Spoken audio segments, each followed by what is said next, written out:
Hello বন্ধুরা, welcome to only sports. তো আজকে ম্যাচ ছিল ইন্ডিয়া ভার্সেস নিউজিল্যান্ড। হ্যাঁ, আমরা পেরেছি। আমরা হয়তো ওডিআই ওয়ার্ল্ড কাপ হেরেছিলাম, কিন্তু তারপরে আমরা টি-20 ওয়ার্ল্ড কাপ জিতেছি এবং তার সঙ্গে চ্যাম্পিয়ন্স ট্রফিও জিতলাম। হ্যাঁ, আমরা পেরেছি, তো আমরা গর্বিত, আমরা পেরেছি। ফাইনাল চ্যাম্পিয়ন্স ট্রফি, তো সেই ম্যাচ শেষ পর্যন্ত ইন্ডিয়া জিতলো। তো সেই জায়গায় শেষ পর্যন্ত একটা হাড্ডাহাড্ডি লড়াই, যাকে বলে ফাইনাল। তো ফাইনালের মতন একটা ভাইবস দেখা গেল। তো সেখানে ফাইনাল একেই বলে। তো সেই জায়গায় India back to back champion. তো যেখানে 6 মাস আগে ইন্ডিয়া টি-20 ওয়ার্ল্ড কাপ জিতেছিল, তো তারপরে ইন্ডিয়া আবারও চ্যাম্পিয়ন্স ট্রফি জিতলো। তো সেই জায়গায় ব্যাক টু ব্যাক ট্রফি ইন্ডিয়ার কাছে। তো সেখানে ইন্ডিয়ার কাছে একটা খারাপ দিন গেছিলো, যেখানে 2023 ওডিআই ওয়ার্ল্ড কাপ ফাইনাল।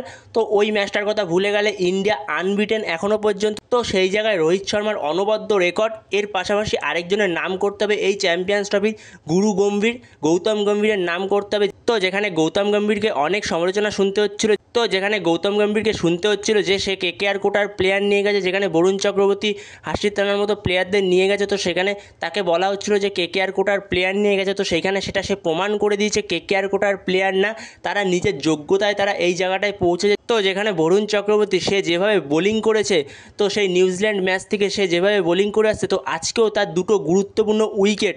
তো সেই জায়গায় সে প্রথমেই রাচিন রবীন্দ্রকে আউট করে দিচ্ছিল। তো সেখানে যদি শ্রেয়াস আয়ার ক্যাচটা না মিস করতো, তো সেই জায়গায় রাচিন রবীন্দ্র তখনই আউট হয়ে যেত। তো সেই ক্যাচ আউটটা না হওয়ার পরও দুটো গুরুত্বপূর্ণ উইকেট নিয়েছে বরুণ চক্রবর্তী আজকেও। তো সেই জায়গায় নিজেকে প্রমাণ করেছে বরুণ চক্রবর্তী যে তাকে কেন নিয়ে এসছে গৌতম গম্ভীর। তো সেই জায়গায় অনবদ্য ইন্ডিয়া। তো এই চ্যাম্পিয়ন্স ট্রফি পুরোটা জুড়েই অনবদ্য ইন্ডিয়া। তো যেখানে ইন্ডিয়ার হয়ে প্রত্যেকটা প্লেয়ারই পারফরমেন্স করে গেছে ধারাবাহিকভাবে, কোনো না কোনো ম্যাচে কোনো না কোনো প্লেয়ার খেলে দিয়েছে তো ধারাবাহিকভাবে। তো সুন্দর পারফরমেন্স। তো সেখানে সব প্লেয়ারের পারফরমেন্স জুড়েই ইন্ডিয়ার এই চ্যাম্পিয়ন্স ট্রফি জয়। তো সেখানে ইন্ডিয়ার জন্য খুবই একটা ভালো চ্যাম্পিয়ন্স ট্রফি গেল। তো যেখানে নিউজিল্যান্ড 251 করেছিল, ইন্ডিয়ার কাছে 252 টার্গেট ছিল। তো সেই জায়গাতে ব্যাট করতে নেমে রোহিত শর্মা দুরন্ত একটা স্টার্ট দেয়। তো সেইখানে রোহিত শর্মা কেন বড় প্লেয়ার, তো তাকে কেন বড় ম্যাচের প্লেয়ার বলা হয়, তো সেটা আবারও সে প্রমাণ করে দিল। তো সেই জায়গায় এতদিন পর্যন্ত বিরাট কোহলি প্রত্যেকটা প্লেয়ারই রান পাচ্ছিল, তো সেখানে শুধু রোহিত শর্মা রান পাচ্ছিল না। তো সে শেষ পর্যন্ত ফাইনাল ম্যাচে রান পেল। এছাড়াও কুলদীপ যাদব সেও দুটো গুরুত্বপূর্ণ উইকেট নিয়েছে। তো তাকেও নিয়ে সমালোচনা হচ্ছিল অনেক, তো যে কুলদীপ যাদব সে ভালো বোলিং করতে পারছে না, তো সেও আজকে দুটো গুরুত্বপূর্ণ উইকেট নিয়েছে। তো সেই জায়গায় ইন্ডিয়ার প্রত্যেকটা প্লেয়ার এই থ্রু আউট সিজন ধরে চ্যাম্পিয়ন্স ট্রফি তো দুরন্ত পারফরমেন্স করেছে ইন্ডিয়ার প্রত্যেকটা প্লেয়ার। তো সেই জায়গায় ইন্ডিয়ার এই চ্যাম্পিয়ন্স ট্রফি জয়ের পেছনে প্রত্যেকটা প্লেয়ারেরই গুরুত্বপূর্ণ ভূমিকা রয়েছে। তো সেখানে চ্যাম্পিয়ন্স ট্রফি জয়ের পরে রোহিত আর বিরাটের মধ্যে দুরন্ত একটা সেলিব্রেশন দেখা গেল, যেখানে ডান্ডিয়া খেললো দুজন মিলে। তো সেখানে রোহিত আর বিরাট তারা দুজন মিলে ডান্ডিয়া খেললো।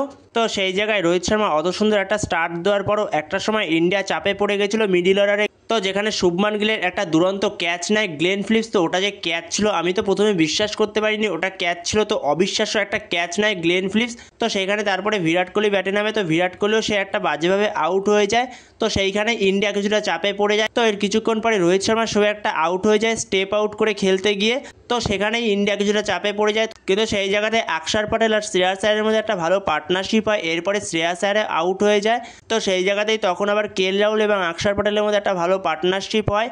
তো সেই জায়গায় আকসার প্যাটেল একটা বাজে শট খেলতে গিয়ে আউট হয়ে যায়। এরপরে হার্দিক পান্ডিয়া আর কেএল রাহুল মিলে রানটাকে উইনিং ম্যাচের দিকে নিয়ে যায়। তো সেইখানেই শেষ পর্যন্ত উইনিং হয়ে যায়। তো সেইখানেই শেষ পর্যন্ত হার্দিক পান্ডিয়া হয়তো উইন করে যেতে পারতো ম্যাচটাকে, কিন্তু সেখানে হার্দিক পান্ডিয়া একটা বাজে শট খেলতে গিয়ে আউট হয়। তার ব্যাটের কানায় লেগে বল ওপরে উঠে যায়। তো সেইখানে এসে শেষ পর্যন্ত জাদেজা ফিনিশটুকু দিয়ে দেয়। তো সেইখানে জাদেজা শেষ পর্যন্ত উইনিং মুভমেন্টটা তৈরি করে। তো সেইখানে শেষ পর্যন্ত ইন্ডিয়া উইন। তো সেইখানে ইন্ডিয়া আবারও চ্যাম্পিয়ন্স ট্রফি উইনার। তোমাদের কাছে এই ম্যাচটা কীরকম লাগলো অবশ্যই কমেন্ট করে জানিও এই ব্যাপারে।